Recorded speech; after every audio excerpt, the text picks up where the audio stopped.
This area where we're standing today was once known as Louisiana, named after King Louis XIV. And St. Louis gets its name from King Louis VIII. And the territory of Louisiana went from as far north as the border of Canada, east as the Mississippi River, as far south as the Port of New Orleans, as far west as the Colorado Rockies. All that was known as Louisiana.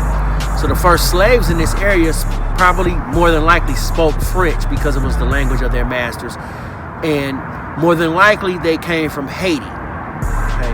And the French also occupied a small island in the West Indies, as I referred to, as I had said, Haiti. And there in Haiti, they had taken slaves from the west coast of Africa, and they were brought to Haiti to cultivate sugar because they were producing rum. And rum was a staple crop or a cash crop of the French. The French also occupied this territory that we're in today, was known as Upper Louisiana. And they have taken slaves from Haiti and brought them here to work in the mineral mines. So they were extracting minerals out of the mines here in Missouri, out of the caves. The slaves in Haiti grew restless and they rebelled. And it was over a 10-year period that ended around 1803. That rebellion was led by Toussaint L'Ouverture, Henry Christophe, and John Dessalines, and they defeated the French. A little short, Napoleon. I mean, people say, well, he has a Napoleonic complex. They get that from Napoleon Bonaparte, who was the French general at that time, but he was actually defeated by the African slaves in Haiti. The French, at the same time, were about to go to war with Great Britain, and they could not afford to maintain the territory of Louisiana because they were about to go to war, and they needed a way to finance that war. So they sold the territory of Louisiana to the United States at that time, or America. Thomas Jefferson was the president, made the Louisiana Purchase for $15 million, and he appointed Meriwether Lewis and William Clark. And they set forth on the Lewis and Clark expedition.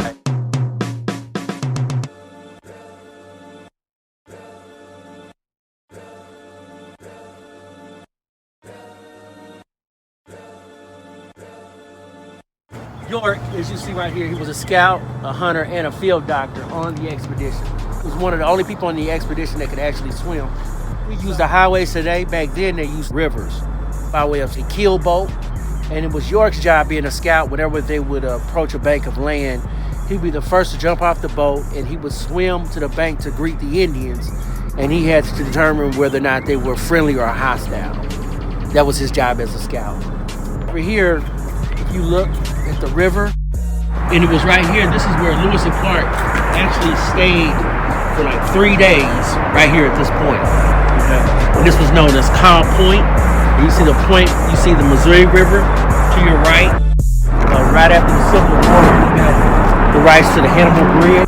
And that was the first bridge to cross the Missouri River. That grew to be the second largest livestock exchange in the nation, second only to Chicago. And what you're looking at right over these bluffs is Kansas City's first downtown. The first Union Station was actually located in the West Bottoms. And the Underground Railroad actually went through the West Bottoms as well. So Missouri came into the Union as a slave state in 1820. Maine came in as a free state. Then Missouri came into the Union with the Missouri Compromise. In 1831, Andrew Jackson signed the Indian Removal Act, which moved the Indians west. And before that, Andrew Jackson had fought in a battle of New Orleans. It was part of the War of 1812. And he had 400 black troops that he recruited from a plantation, New Orleans, Louisiana area. And what he did was, in order to get those blacks, those slaves, to join in the war effort to withstand the British as they were coming into New Orleans, he promised them their freedom if they joined the war effort. Then after the war was over, and the British retreated, they were denied their freedom.